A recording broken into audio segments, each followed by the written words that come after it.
Hello, everybody. I am here to do a little training today, or discussion, I should say, about our natural skincare line, and sort of talk about how to think about it when we're looking at them, our products versus chemical processed products, our skincare products that have chemicals in them. I'm going to sit and wait for a few minutes till some of you jump on so that I have someone to talk to, because it's not fun talking to just my phone. Oh, it looks like there's a couple people jumping on. Let me know you're here so that I can say hi. What time is it? It is just 3 o'clock, so I definitely need to give a couple more minutes. This is a crazy time in my house, actually. I should have gone on a little earlier, as my children are all going to be arriving shortly from school. So if you see me looking to the side, that's because people are waving at me through my office window or my office door. So, hi Holly, how are you? Happy Friday afternoon. Okay, we've got a couple people on.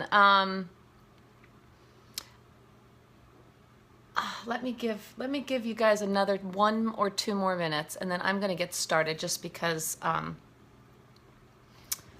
want to get started. That's why.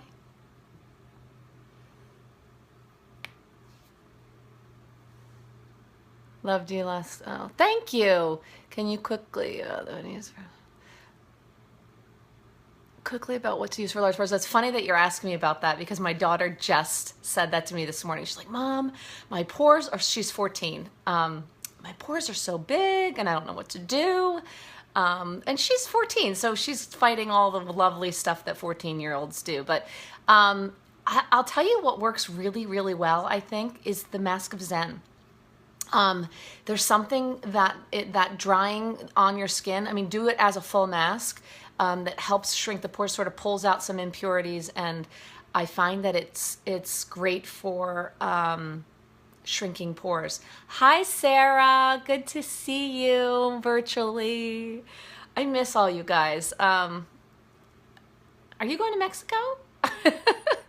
Hope so. All right, I'm gonna get started. But sorry, I didn't really finish the question, Andrea. That's what I would tell you. Again, you know, I am not, this is sort of, I'm going to start, I'm not an esthetician. They actually probably can answer that question better for you. I am an ingredient person. I'm an ingredient junkie. And I've just really been studying the ingredients specifically in this skincare line. So let me quickly start with, oh, sorry, Sarah. Let me just start with a little bit about my background, if you did not hear me talk about it the other night on the Fempire training that I did. I have a master's degree in epidemiology. I know it's actually, a lot of people think that's skin related, but it's not. It's public health. It's biostatistics. You know, when you see someone say, studies are showing that drinking red wine is good for your heart, and I firmly believe that. That's the kind of studies I used to do. Mine specifically, I focused on chemicals that cause, that are linking or showing causal relationship with breast cancer. That was specifically what I studied. And specifically, it was a lot of chemicals that have estrogenic properties, which is really mind blowing.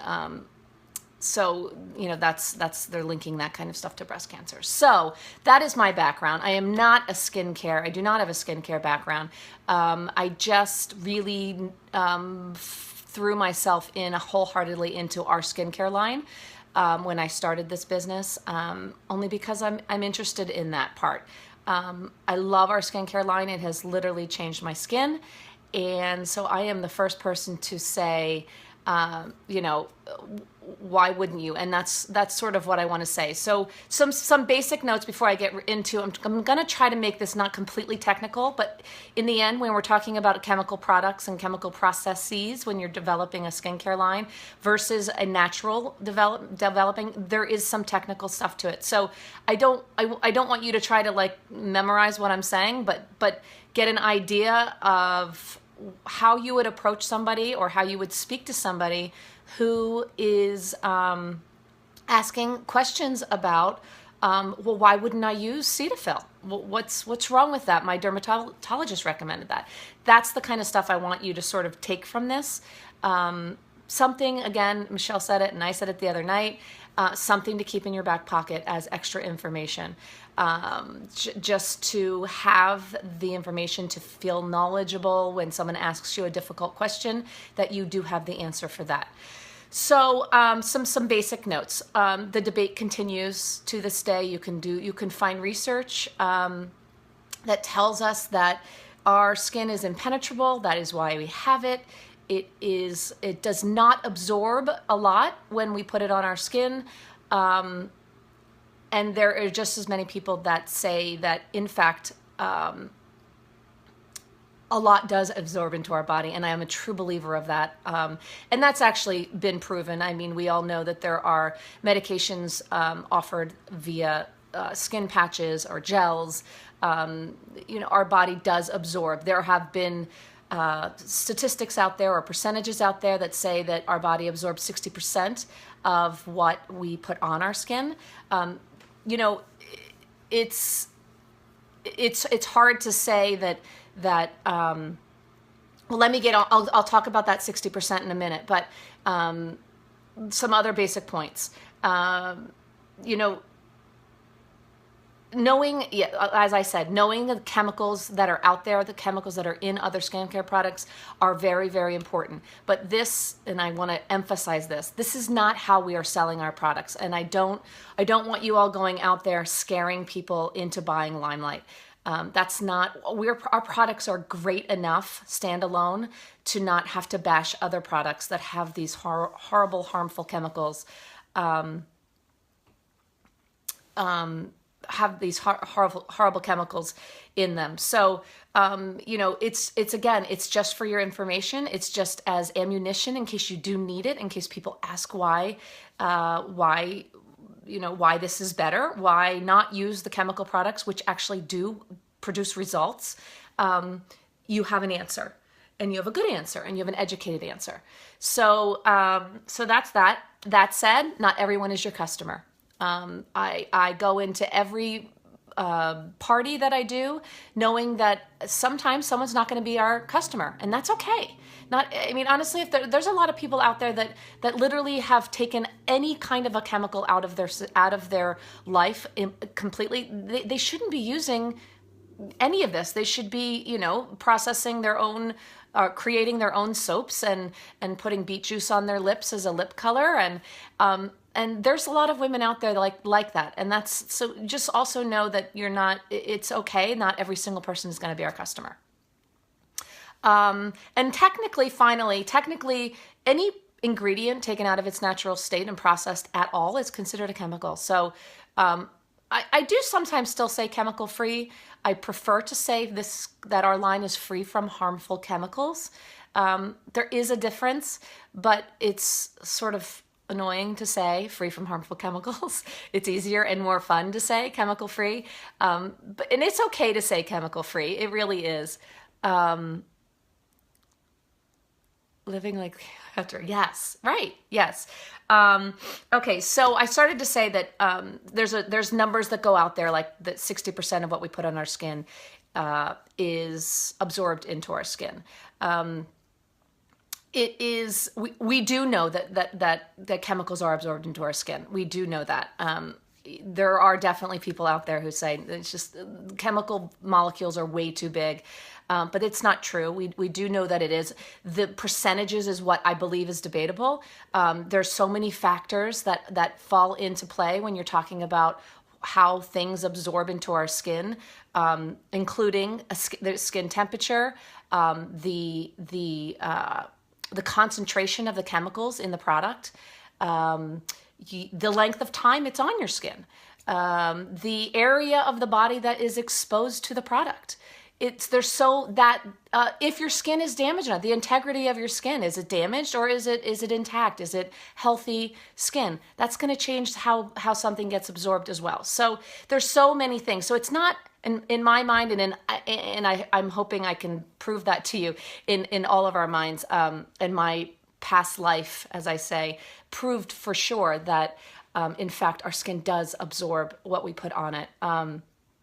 What is debatable is how much is absorbed. So here's another little fact, and I'm sure you guys have seen, there's all kinds of numbers out there, but in general, there's a little over 2,000. This number has changed drastically even in the last 2 years that I started. It used to be around 1,300 of banned chemicals. It's now around a little over 2,000 banned chemicals in the EU that are found in personal care products. So that's a big number. Guess how many are banned right now in the United States? 11. That's it. It's crazy. Canada has a little over 500. Again, these numbers sort of fluctuate. It's hard. You don't get a definite answer every single time, but it's around those numbers. Regardless, the fact that we have under 20, let's just say that, is actually mind-blowing and shocking to me. And disgusting. There are very, very few regulations in this country on personal care products. So that's why I believe that we need to just be aware. You don't know what you don't know, so educate yourself. And that's what you tell your customers, the customers who are questioning you. Just tell them to educate themselves. You don't need to scare them. Tell them to turn over the back of their Cetaphil, and I shouldn't be using brand name, sorry. That one specifically makes me crazy. Turn it over and just look at the ingredients and look those ingredients up. It's not hard to find the ingredients and what they do. Okay, so what else? Let's see. The chemicals that are found in these, that are banned in the EU and in Canada that are still allowed in this country. These are carcinogens. These are chemicals that cause birth defects. These are chemicals that have hormone disruption, which is huge, cause genetic mutations. These are things that we should be afraid of. And it's not only in our skincare, it's in our shampoo, it is in our toothpaste. And you really need to keep an eye on that. I mean, I always tell people, don't freak yourself out. You can only do so much. I mean, we would live in a brown bag if we really worried about every single thing that we ate and put in our body, and walking outside and ingesting, and what we're breathing in. And I mean, you can make yourself crazy. But my whole philosophy is this: if there is an effective alternative, why would you not change or try? Why wouldn't you? It doesn't make sense to me. Some people say, why doesn't everyone understand this like I do? Because people get in routines. Yes, it is. It's fascinating to me. Absolutely fascinating. I'm just looking. I do have some notes here. Oh, here's another interesting fact.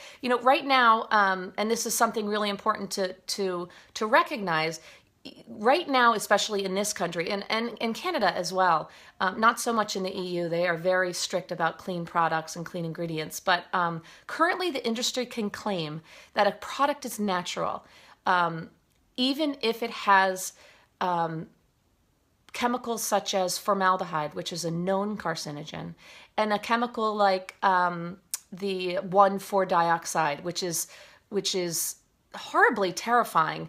But what happens sometimes when they process these ingredients? They process them in a chemical way, in a petroleum. They call it petrochemicals. But they process these ingredients, and see, I thought the door was unlocked. Sorry, this is unlocked. Sorry. He couldn't get in. I locked him out. I'm so sorry. So they can still say that this is natural because it's not an ingredient that they actually put in the product. It's part of the process of when they process the ingredients. So it's it occurs and it ends up in the product as an ingredient, but they don't have to list it. So that's really quite scary, and that's sort of a loophole that a lot of these companies get around, and we need to be aware of. So sadly we don't only need to look at our ingredient list, but you need to sometimes look at how things are processed, which is it's not necessary for them to put on labels. If something is cleanly processed, they will be proudly promoting that on their label. These things are hard to find, but there's more and more of them. I actually was looking today. I was at Whole Foods and I was going through all of their skincare and just curious, not buying. I do buy all of my hair care products and stuff like that there, but the other thing is the issue of chemical byproducts. As I said, these two formaldehyde and these 1,4-dioxide. These synthetic chemicals are found without them being added. So it's something to keep an eye on. Okay, now let's talk about what we use instead of chemicals. So the one thing that every every chemical included product, skincare, personal care product, the one chemical that they go to is for preservatives. Preservatives are necessary. We don't want fungus growing in our products. And often that chemical is parabens. So it's an obvious thing. It's flip your bottles over. It's in a lot. And they often have a front word, like a metaparaben, whatever, methyl parabens, but paraben is usually at the end of this, at the end of the ingredient name. What are we using instead? One of the ingredients that we use is pianesic acid, and it's naturally found in the vegetable. I guess it's a vegetable, maybe it's a fruit, anise, which has antiseptic and preservative qualities. So we use that. That is in a lot of our products. It does look like a chemical name, but if you look it up, it is a naturally found preservative. That's a great one to keep in your back pocket if somebody is asking, how does this not grow fungus? Another one is something called sodium benzoate. I actually went to the chemist on this question because it is in our Dream Clean, and it is a chemical. But her reasoning, it is a very low ranking chemical. It is not highly toxic, but the chemical detriment was smaller than the need for the protection of the product. In other words, she chose this one specifically because it's something is rinsed off. It's our cleanser. So it's not something that's sitting on our face for a long time. It is the last ingredient in the product. So there's not a lot in there, but the risk of fungus and bacteria growing was too great. So sometimes that kind of stuff. So you will see that there are a handful of chemicals in some of our products, but there's really usually a very good reason behind them. Actually, that's the only one that's truly like listed on the EWG list as something more than a 1. So but her reasoning was beautiful, and I took it, and that's what you can tell people as well. I've had only a handful of people ask me about that, and that's people who really know what they're talking about and who have researched these chemical ingredients to avoid. Which this is not one of those chemical ingredients to avoid, just so you know. It's very mild, but it technically still is. So the other thing that we find a lot of chemicals are surfactants, and these are the things that are detergents, are the cleansing agent, the foaming agent, and this is where you see SLSs, the sodium lauryl sulfates, the sodium, what's the other word for it? Sodium laureth sulfate, you'll see a lot. It's probably in the shampoo in your shower, unless you're buying or natural shampoo. It's in all shampoos.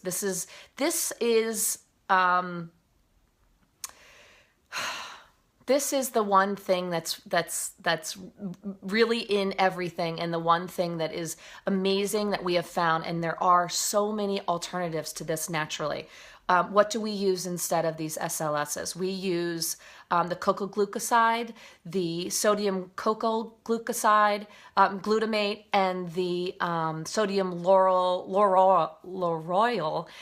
lactate. These are non-GMO made. These are water processed, so they do not have any of these petrochemical residues. These are sugar based that come from the coconut, the sugar, and corn. So, but again, sustainably produced, non-GMO, and they're not bad for us, and they still do have. And we all know of our amazing soapberry. It's also has a natural foaming quality, a natural detergent quality to it. So those are all alternatives to what is typically in the skincare cleansing things like the that other products put SLS in. I did quickly talked about two ways that surfactants are produced, and that's a lot of times this is what happens. Ours is produced with a water process, so you don't get these chemical residues. And most other surfactants are produced using these petrochemicals and solvents and bleaching agents, and all of those leave residues in our on the ingredients and end up in our products, whether they are listed or not. So that's kind of scary, but so those are two of the two big things: the cleansing agent itself and the preservatives that are often what people will call you on to say, how do you not have a chemical that is the actual cleaning ingredient? Or how do you not have a chemical that is a preservative? So maybe, you know what I'm going to do? I do want to quickly just go through a list that I think I came up with like five ingredients to sort of keep an eye out for, maybe learn a little bit more about. I keep these sort of in my head, these five, but I want to quickly go through some of put my old lady glasses on. Cocoa glucosides, non-GMO made petrochemicals, sugar, corn, alternative to SLS. Yes. In all things, even medicine, you have to determine if the benefit outweighs the risk. Absolutely. We are free from harsh chemicals. Yes, we are. I can. Ray's asking me to type some of this information in comments after. Absolutely, I will do that. So let me give you a list quickly. I don't want to make this too long because I know it's very technical and it can get sort of long. The chemicals that I would say absolutely avoid, and chemicals maybe to learn a little bit more about. Parabens. It's a no-brainer. These have been, it's used as a preservative, have been linked to breast cancer and other cancers. Also, they're hormone disruptors, and also have been linked to liver damage. It's probably the one chemical that absolutely should be banned in the United States. I don't understand why it's not. It is getting more foothold on that, but at this point, it is not. It has not been banned. So parabens, ethanolamines. You'll see these on ingredient lists that say DEA, MEA, TEA. They don't often write the whole thing out. They are hormone disrupting disasters, linked to many different kinds of cancers, kidney cancers, also found in, also linked to fetal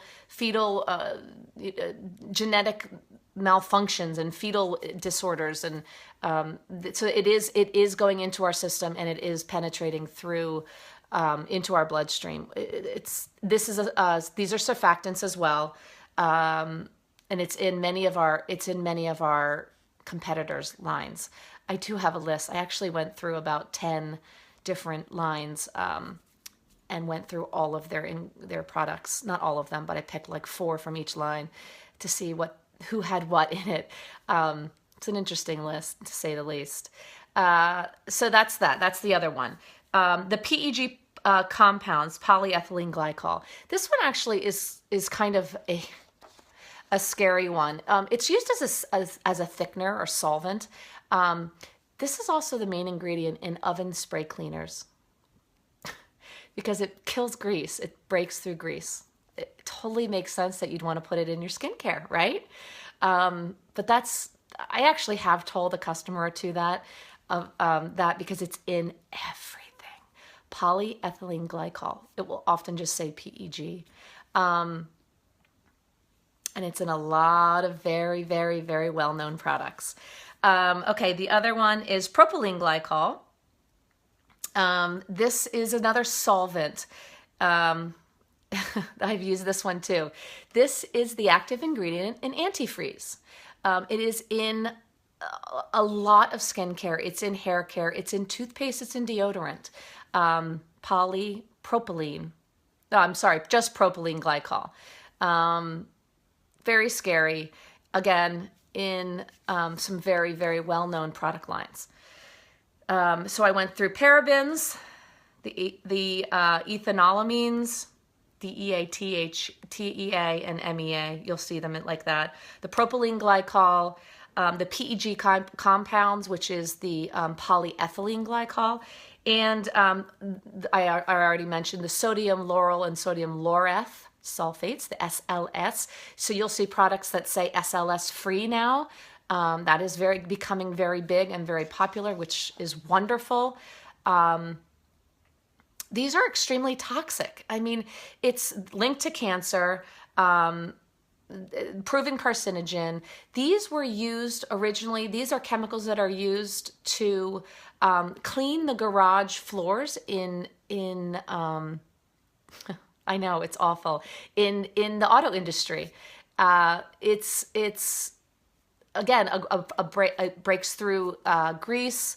These are surfactants. These are our cleansing agents. These are our detergents.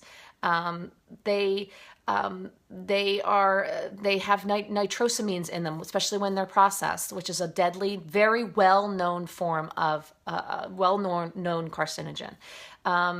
So those are sort of my top 5. Gosh, there's so many. I could go on and on. I mean, so many that are fully banned in the EU these are all absolutely banned in the EU. But there's so many more.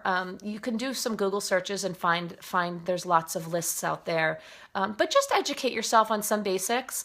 If somebody asks you a question, you have an answer. That's all we want to do. And to know that Michelle, when she developed this line with this chemist, set out to make these not only clean, and I said this the other night, these are not only clean for our skin, they're not putting harsh chemicals on our skin, they're also not destroying the environment in which they're used. So there's concern about what's going down our drain, what's going into our well, what's going into our oceans and rivers.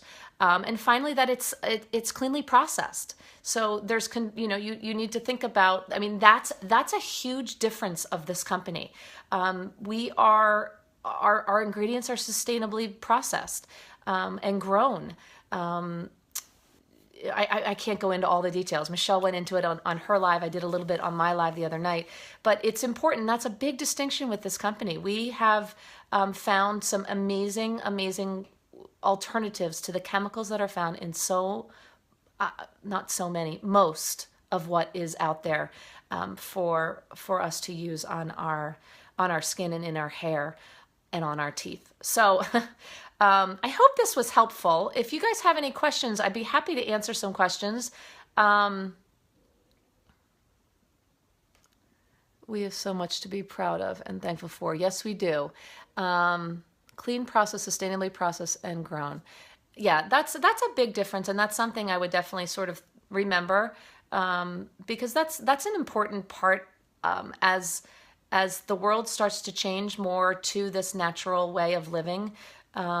Michelle's ahead of the ball there. She's totally ahead of the curve, and that's pretty cool that this was a concern. I mean, our packaging now, our pallets are biodegradable. I love all of that.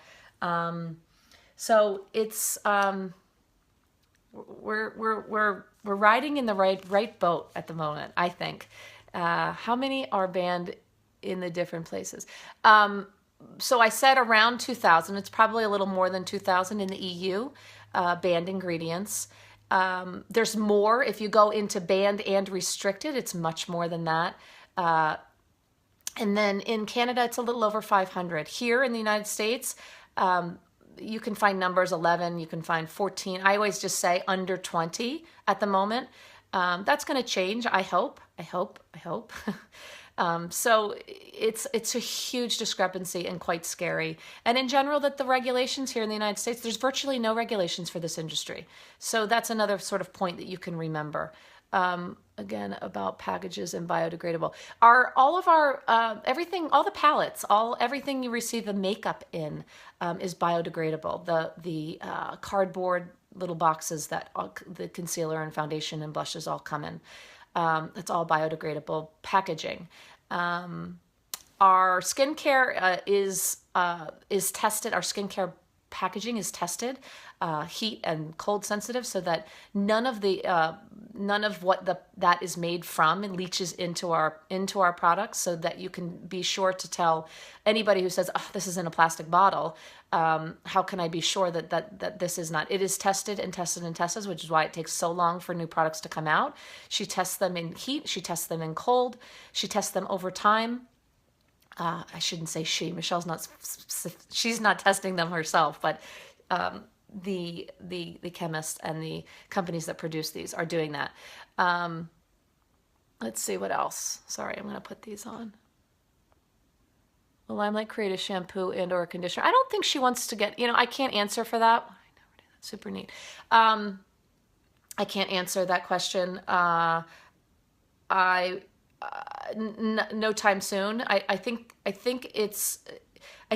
what she has always said is she wants to, and I really shouldn't be speaking for her, make what we have just perfect, make what we have great. And that is her ultimate goal. I think when you start to get into so many different products and so many different SKUs, it dilutes the awesomeness of what we have. Personally, that's the way I feel. That is not Michelle's words. Those are my words and my thinking. So I don't know. I can't answer that question for her. Anyone else have a question specifically about what I talked about? What does that mean when skincare containers are tested in cold and heat? So when any container that is going to hold something that we're using, that we're ingesting or we're eating, or we're, if you remember back in the PBA or the BPA